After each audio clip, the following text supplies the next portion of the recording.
ദേ ഇതുപോലൊരു warning light ഇങ്ങനെ blink ചെയ്യുന്നു.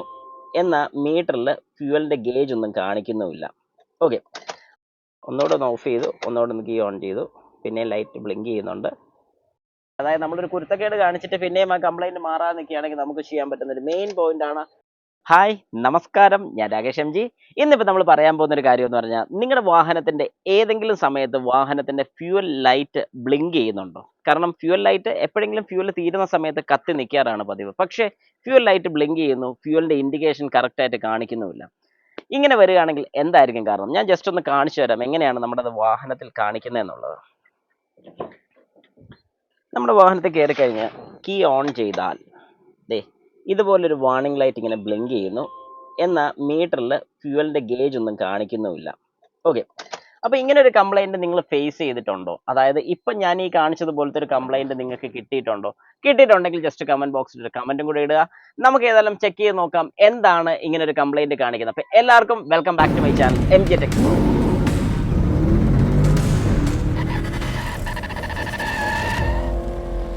അപ്പം നമുക്ക് സ്റ്റാർട്ട് ചെയ്യാം. ഫസ്റ്റ് തന്നെ ഞാൻ ഏതായാലും വാഹനത്തിൻ്റെ കീ ഒന്ന് ഇടുന്നു. കീ ഓൺ ചെയ്ത് കഴിഞ്ഞ് ആദ്യം ശ്രദ്ധിക്കേണ്ട കാര്യം, പുറയുന്നൊരു മൂളിച്ച സൗണ്ട്, അതായത് ഫ്യൂവൽ പമ്പ് വർക്ക് ചെയ്യുന്നതിൻ്റെ സൗണ്ട് ഉണ്ടോ എന്ന് ജസ്റ്റ് കൺഫേം ചെയ്യുക. അത് കീ എല്ലാം ഓഫ് ചെയ്യുക. കീ ഒന്ന് ജസ്റ്റ് ഓൺ ചെയ്യുന്ന സമയത്ത് മൂളിച്ചുണ്ടോ എന്ന് നോക്കിയപ്പോൾ ഇല്ല. അപ്പം അങ്ങനെ ഒരു സിറ്റുവേഷൻ ആണെങ്കിൽ നമ്മുടെ വാഹനം സ്റ്റാർട്ട് ആകത്തില്ല. കാരണം ടാങ്കിൽ നിന്നും ഫ്യൂവൽ വരുന്നില്ല എന്ന് തന്നെയാണ് അതിൻ്റെ അർത്ഥം. അപ്പം നമ്മൾ എന്താ ചെയ്യേണ്ടതെന്ന് ചോദിച്ചു കഴിഞ്ഞാൽ, വാഹനത്തിൻ്റെ ബാക്കിലത്തെ സീറ്റ് ഒന്ന് പൊക്കി കഴിഞ്ഞാൽ, അതായത് മിക്ക വാഹനങ്ങളുടെയും സീറ്റിൻ്റെ അടിയിലാണ് നമ്മുടെ ഫ്യൂവൽ പമ്പ് വരുന്നത്. അതായത് ടാങ്ക് അതിൻ്റെ താഴെയാണ് വരുന്നത്. സീറ്റിൻ്റെ തൊട്ട് താഴെയാണ് ഫ്യൂവൽ ടാങ്ക് വരുന്നത്. അതിൻ്റെ കപ്ലേഴ്സ് ഒക്കെ എവിടെയാണ് വരുന്നത്? നമുക്ക് ഏതായാലും ബാക്കിലത്തെ സീറ്റ് ഒന്ന് ജസ്റ്റ് ഒന്ന് പൊക്കി നോക്കാം. അപ്പോൾ അതിന് സീറ്റിൻ്റെ ഇവിടെ താഴെ 2 ക്ലിപ്പ് വരുന്നുണ്ട്. ആ ക്ലിപ്പ് രണ്ടും മേലോട്ട് പൊക്കി കഴിഞ്ഞാൽ നമുക്ക് സീറ്റ് ഇങ്ങനെ ഊരിയെടുക്കാം. ഈ 2 ക്ലിപ്പിലാണ് ഇരിക്കുന്നത്. അതായത് ദേ പിന്നെ ഒരെണ്ണം ഇവിടെയും ഈ പോർഷനിൽ ഒരെണ്ണം വരുന്നുണ്ട്, അങ്ങറ്റത്ത് ഒരെണ്ണം വരുന്നുണ്ട്. ഈ 2 ക്ലിപ്പ് ഇതിൽ നിന്ന് എടുത്തു കഴിഞ്ഞാൽ ഇത് ഫ്രീ ആകും. അത് കഴിയുമ്പോഴത്തേക്കും ഇവിടെ 2 ഹുക്കും ഉണ്ട്, അത് ഏറ്റവും ബാക്കിൽ ഹുക്ക് ചെയ്യുന്നത്. ഞാൻ തൽക്കാലം ഇത് ഇങ്ങോട്ട് മാറ്റി. ഇതൊരു ക്ലിപ്പാണ് വരുന്നത്. ഈ ക്ലിപ്പ് പതുക്കെ പ്രസ് ചെയ്ത് നമുക്ക് ഹുക്കിങ് എടുക്കാം. ഓക്കെ, ഇങ്ങനെ എടുത്തു കഴിയുമ്പോഴത്തേക്കും ഞാൻ ഇവിടെ ഈ കപ്ലർ ഊരിയിട്ടിരിക്കുകയായിരുന്നു.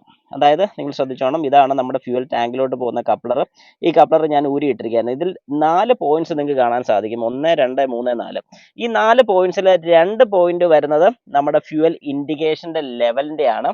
അടുത്ത 2 വരുന്നത് നമ്മുടെ ഫ്യൂവൽ ടാങ്കിൽ വരുന്ന പമ്പിനകത്ത് കറണ്ട് കൊടുക്കാൻ വേണ്ടിയുള്ളതാണ്. അപ്പം ഈ കപ്ലർ നമുക്ക് ജസ്റ്റ് ഒന്ന് നോക്കുമ്പോൾ തന്നെ മനസ്സിലാവും. ഇതിപ്പോൾ ഞാൻ ഊരിയിട്ടോണ്ടാണ്. ഞാൻ ജസ്റ്റ് ഒന്ന് കണക്ട് ചെയ്യുകയാണ്. കണക്ട് ചെയ്തു. ഇത് കണക്ട് ചെയ്ത് കഴിഞ്ഞ് ഇനി നമുക്ക് കീ ഒന്ന് ഓൺ ചെയ്ത് നോക്കാം.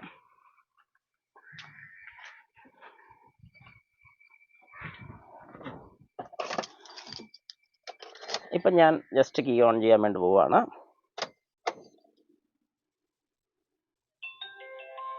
ഒന്നുകൂടെ ഒന്ന് ഓഫ് ചെയ്തു, ഒന്നുകൂടെ ഒന്ന് കീ ഓൺ ചെയ്തു, പിന്നെ ലൈറ്റ് ബ്ലിങ്ക് ചെയ്യുന്നുണ്ട്. കീന്ന് മൂളിച്ച കേൾക്കാം. ഒന്നുകൂടെ ഞാൻ ഓഫ് ചെയ്ത് ഓൺ ചെയ്തു. റെഡി ആയില്ല.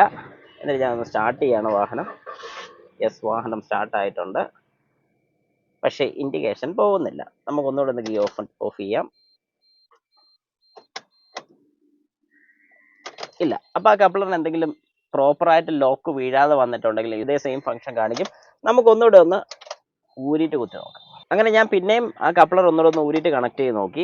പിന്നെയും ദേ ആ വാർണിംഗ് ലൈറ്റ് പിന്നെയും ബ്ലിങ്ക് ചെയ്തുകൊണ്ട് നിൽക്കുകയാണ്. അപ്പോൾ വേറെ എന്തോ പ്രശ്നമുണ്ട്. അങ്ങനെയാണെങ്കിൽ നമുക്ക് മെയിനായിട്ട് ചെയ്യേണ്ട ഒരു കാര്യം, അതായത് ഇതുപോലെ എന്തെങ്കിലും ഒരു കാര്യം ചെയ്ത് കഴിഞ്ഞാൽ പിന്നെയും ഈ കംപ്ലൈൻറ്റ് നിൽക്കുകയാണെങ്കിൽ, അതായത് നമ്മളൊരു കുരുത്തക്കേട് കാണിച്ചിട്ട് പിന്നെയും ആ കംപ്ലൈൻറ്റ് മാറാതെ നിൽക്കുകയാണെങ്കിൽ നമുക്ക് ചെയ്യാൻ പറ്റുന്ന ഒരു മെയിൻ പോയിന്റാണ് നമ്മുടെ വാഹനത്തിന്റെ എർത്ത് അല്ലെങ്കിൽ നെഗറ്റീവ് കണക്ഷൻ ഒന്ന് ഊരി വിടുക. കാരണം ഇപ്പോഴും ഞാൻ ഒന്നുകൂടെ കീ ഓൺ ചെയ്ത് നോക്കി, ഫംഗ്ഷൻ ഒരു മാറ്റവും ഇല്ല. ആസ് ഇറ്റ് ഈസ് അതുപോലെ തന്നെ ബ്ലിങ്ക് ചെയ്തുകൊണ്ട് നിൽക്കുകയാണ്. ഏതായാലും നമുക്ക് ആ ഒരു പരിപാടിയും കൂടെ നോക്കാം. നമ്മുടെ നെഗറ്റീവ് ഒന്ന് ജസ്റ്റ് ഒന്ന് അഴിച്ചു വിടാം. ഓക്കെ, അപ്പം നമുക്ക് നെഗറ്റീവ് ഒന്ന് അഴിച്ചു വിടാം. അപ്പോൾ ഇടയ്ക്കിടയ്ക്ക് ഇതുപോലെയൊക്കെ നമുക്ക് ചെറിയ പണി കിട്ടും, പേടിക്കണ്ട. ഇതൊക്കെ ഇതിനകത്തുള്ളതാണ്, പാർട്ട് ഓഫ് ദ ഗെയിം. അപ്പോൾ ശരിക്കും പറഞ്ഞാൽ ഇങ്ങനെ എന്തെങ്കിലും വന്നു കഴിയുമ്പോൾ, അതായത് ഇപ്പോൾ ഒരു എറർ കോഡ് അവിടെ വന്നുകൊണ്ടാണ് അങ്ങനെ സംഭവിച്ചത്. നമ്മൾ നെഗറ്റീവ് ജസ്റ്റ് ഒന്ന് ലൂസ് ചെയ്യുന്നു, ഇങ്ങനെ ഒന്ന് ഊരിയിടുന്നു. ഇങ്ങനെ ഊരിയിട്ട് ഏകദേശം ഒരു എന്നാ പറയുന്നത്, അധികം നേരമൊന്നും വേണ്ട, ഒരു കൂടിപ്പോയി കഴിഞ്ഞാൽ ഒരു മിനിറ്റ് അല്ലെങ്കിൽ 2 മിനിറ്റ് ജസ്റ്റ് ഇങ്ങനെ ഒന്ന് ഊരിയിടുക. ഇങ്ങനെ ഊരിയിട്ട് കഴിയുമ്പോഴത്തേക്ക് എറർ കോഡ്സോ കാര്യങ്ങളോ എന്തെങ്കിലുമൊക്കെ ഉണ്ടെങ്കിൽ തന്നെ ഇറേസ് ആയി പോകുന്നതായിരിക്കും. ഇനി അതല്ല, ഇതിനകത്ത് വേറെ എന്തെങ്കിലും ഇഷ്യൂ ഉണ്ടെങ്കിൽ നമ്മളത് ഫേസ് ചെയ്യാൻ റെഡി ആയിരിക്കണം. That's all. അപ്പോൾ 2 മിനിറ്റ് കഴിഞ്ഞ് നമുക്ക് തിരിച്ചു ഏകദേശം ഒരു 2 മിനിറ്റിന് മേളിലായിട്ടുണ്ട്. നമ്മൾ ജസ്റ്റ് ഇത് കണക്ട് ചെയ്യുന്നു, ഒന്ന് ടൈറ്റ് ചെയ്യുന്നു. പക്ഷേ ഈ നെഗറ്റീവ് വരുമ്പോൾ നിങ്ങൾ ശ്രദ്ധിച്ചോണം, നിങ്ങളുടെ സ്റ്റീരിയോയുടെ സെറ്റിങ്സും കാര്യങ്ങളൊക്കെ ഒന്ന് മാറും, ഒന്ന് റീസെറ്റ് ചെയ്യേണ്ടി വരും. ഓക്കെ, അപ്പോൾ അത് നന്നായിട്ട് ടൈറ്റ് ചെയ്തു. ഇനി നമുക്ക് ജസ്റ്റ് ഒന്ന് നോക്കാം നമ്മുടെ ബാറ്ററിക്കകത്ത് അല്ലെങ്കിൽ നമ്മുടെ ബാറ്ററി ഡിസ്കണക്ട് ചെയ്തുകൊണ്ട് ആ പറഞ്ഞൊരു ഫംഗ്ഷൻ മാറിയോ ഇല്ലയോ. നിങ്ങൾ ജസ്റ്റ് ഒന്ന് കമൻറ്റും കൂടി ഇട്ടുതരാം മാറുമോ ഇല്ലയോ. ഏതായാലും ഓക്കെ, നമുക്ക് നോക്കാം. ഞാൻ ഏതായാലും നല്ല കോൺഫിഡൻ്റ് ആണ് അത് മാറിയിരിക്കും. ഞാൻ ഏതായാലും കീ ഓൺ ചെയ്യുകയാണ്. യെസ്, അത് മാറി. കറക്റ്റ് 2 കട്ട ഫ്യൂൽ കഴിഞ്ഞ ദിവസം യാത്രയെല്ലാം കഴിഞ്ഞ് ഫ്യൂൽ ടാങ്ക് എംറ്റി ആക്കി വെച്ചിട്ടുണ്ട്. ഓക്കെ, ഇപ്പം നിങ്ങൾക്ക് ഇങ്ങനെ ഒരു കാര്യം മനസ്സിലായി. അതായത് വാഹനത്തിൽ ഇതുപോലെ ഫ്യൂൽ ലൈറ്റ് ബ്ലിങ്ക് ചെയ്യുകയോ കാര്യങ്ങളൊക്കെ ചെയ്യുകയാണെങ്കിൽ വയറിന് പ്രശ്നം ഉണ്ടെങ്കിൽ, അതായത് ഒന്നെങ്കിൽ നിങ്ങളുടെ വാഹനത്തിനകത്ത് എലിയോ കാര്യങ്ങളോ വല്ലതും കയറി ലൈനോ വല്ലതും മുറിക്കുകയോ അങ്ങനെയൊക്കെ ചെയ്തിട്ടുണ്ടെങ്കിൽ ഈ സെയിം ഇഷ്യൂ കാണിക്കും. നിങ്ങൾ മനസ്സിലാക്കുക. അങ്ങനെ ഉണ്ടെങ്കിൽ ഈ പ്രശ്നം കാണിക്കും. ഇതുപോലെ കപ്ലർ ലൂസ് ഉണ്ടെങ്കിലും പ്രശ്നം കാണിക്കും. ഈ പറഞ്ഞതുപോലെ നമ്മുടെ വാഹനത്തിന്റെ ഫ്യൂവൽ ഗേജിന് കംപ്ലൈന്റ് ഉണ്ടെങ്കിൽ, അതായത് ടാങ്കിലുള്ള ഗേജിന് എന്തെങ്കിലും കംപ്ലൈന്റ് ഉണ്ടെങ്കിലും ഇവിടെ ഇതുപോലെ ബ്ലിങ്ക് ചെയ്യും. അപ്പൊ ഗേജിന്റെ കംപ്ലൈന്റ് ഉണ്ടോ എന്ന് ചെക്ക് ചെയ്യാൻ വേണ്ടി ഞാൻ ഈ പറഞ്ഞ പോലെ കീ ഓൺ ചെയ്യുന്ന സമയത്ത് ബാക്കിൽ നിന്ന് ആ മൂളിച്ച കേൾക്കുന്നുണ്ടോ എന്ന് ശ്രദ്ധിക്കുക. അങ്ങനെ ഒരു മൂളിച്ച കേൾക്കുന്നുണ്ടെങ്കിൽ നിങ്ങൾക്ക് ഉറപ്പിക്കാൻ നിങ്ങളുടെ വാഹനത്തിന്റെ ഫ്യൂവൽ പമ്പ് വർക്ക് ചെയ്യുന്നുണ്ട്.